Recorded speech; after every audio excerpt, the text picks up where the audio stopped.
नमस्कार दोस्तों भारत की भूमि पर बौद्ध धर्म का जन्म और विस्तार धर्म के इतिहास में एक महत्वपूर्ण और क्रांतिकारी घटना है।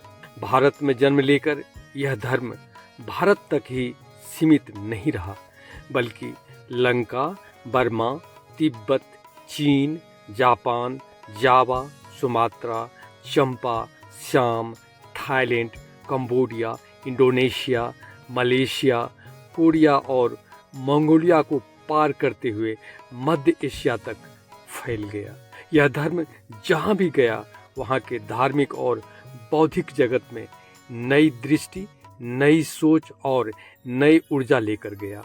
मनुष्य के लिए शांति, प्रेम, करुणा, संवेदना, अहिंसा, भाईचारा, मानवता और नैतिकता का संदेश लेकर गया। लोगों को जीने का नया तरीका सिखाया। अब हम इस धर्म की व्यापकता, विदेशों में विस्तार और स्वीकारता के कारणों को समझने का प्रयास करते हैं। दोस्तों, विद्वानों, धर्मज्ञानियों और इतिहासकारों ने इस धर्म के विश्वव्यापी होने के कई कारण बताए हैं, जिनमें सबसे प्रमुख और पहला कारण है इस धर्म की सरलता। इसमें जटिलता, दुरूहता, पंडितवाद और पाखंड नहीं है, कर्मकांड नहीं है।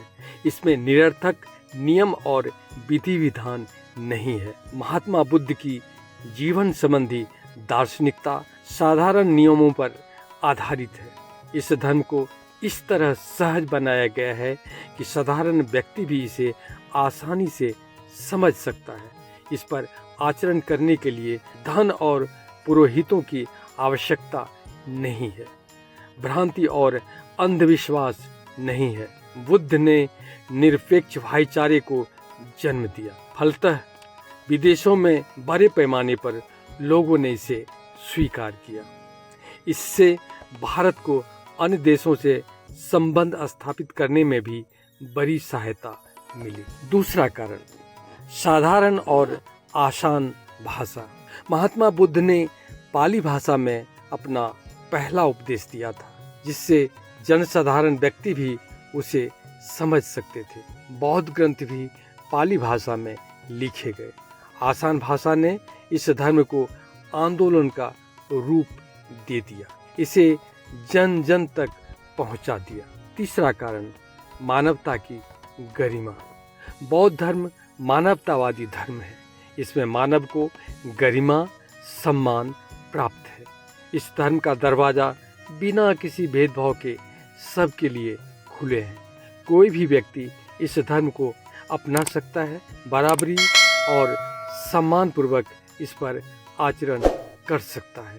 इसमें ब्राह्मण, क्षत्रिय, वैश्य और शूद्र का बंटवारा नहीं है। इस धर्म ने ऊंच नीच और जात पात को नकार दिया। इसमें उत्तम चरित्र को सर्वोच्च महत्व दिया गया है। यही कारण है वैश्यों और शूद्रों ने इसे स्वाभाविक रूप से अपना लिया। चौथा कारण, वैज्ञानिक दृष्टिकोण। इस धर्म में वैज्ञानिक दृष्टिकोण और तर्क को महत्व दिया जाता है। इसमें पाखंड, अंधविश्वास और जड़ता के लिए कोई जगह नहीं है। इसमें तथ्यों को आंखों से देखकर अनुभूति, अन्वेषण और विश्लेषण की पूरी छूट है। सत्य असत्य को स्पष्ट रूप से अलग करने की स्वतंत्रता प्राप्त है। भगवान बुद्ध कहते थे कि तर्क और आलोचना करने से सत्य दूर नहीं होता, बल्कि और भी स्पष्ट हो जाता है।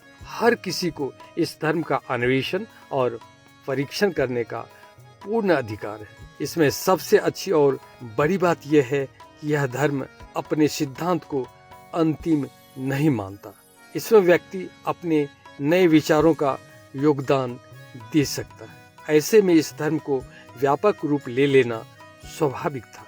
पांचवा कारण, ब्राह्मण धर्म का खर्चीला होना। महात्मा बुद्ध के समय तक ब्राह्मण धर्म कर्मकांड, अंधवाद और पाखंड के चलते बहुत खर्चीला हो गया था। विधि विधान में लोगों का बहुत सारा धन और समय बर्बाद हो जाता था। दूसरी ओर बौद्ध धर्म तामझाम से दूर था, इसीलिए लोग इस ओर आकर्षित हो रहे थे। छठा कारण, महात्मा बुद्ध का महान और उदात्त व्यक्तित्व। बौद्ध धर्म के उत्कर्ष और प्रचार प्रसार में महात्मा बुद्ध का प्रभावशाली, आकर्षक और करुणामय व्यक्तित्व बड़ा कारण था। बुद्ध ने भिक्षुओं को संदेश दिया था कि वे मानवता और जीव मात्र के लिए भ्रमण करें, उसके कल्याण की बात सोचे। डॉक्टर सैंडर्स लिखते हैं, जब पूर्ण शुद्ध हृदयता और सामान्य दयाभाव एक ही व्यक्ति में निहित हो जाते हैं, तब वह व्यक्ति श्रद्धेय और आराध्य बन जाता है।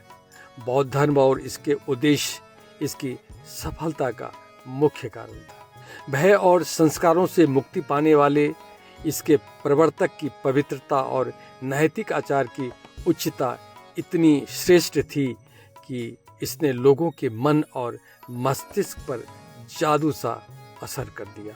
इस धर्म की संवेदनशीलता का ही परिणाम है कि अलौकिक प्रेम का एक चित्र लोगों के मन में उपस्थित हो गया। सातवां कारण, बौद्ध मठों और बौद्ध भिक्षुओं द्वारा इसका व्यापक प्रचार प्रसार करना। बौद्ध भिक्षु सुबह से शाम तक बुद्ध के संदेशों को जन जन तक पहुंचाया करते थे। यही उनके जीवन का लक्ष्य था। वे भीख मांगकर खा लेते थे, धन की उन्हें कोई चिंता नहीं थी। अलग अलग क्षेत्रों में अलग अलग भिक्षु प्रचार के लिए जाते थे। बौद्ध मठ इन शिक्षित भिक्षुओं के कारण शिक्षा के बड़े केंद्र बन गए थे। नालंदा विश्वविद्यालय भी एक ऐसा ही केंद्र था। आठवां कारण, सम्राटों और राजाओं द्वारा संरक्षण।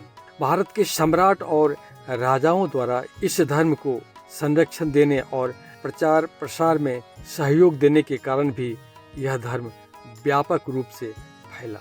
सम्राट अशोक, कनिष्क और हर्षवर्धन का राजकीय संरक्षण ने इस धर्म को बहुत विस्तार दिया।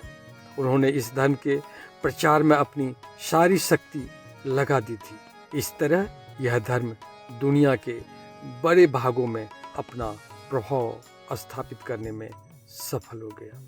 Thank you.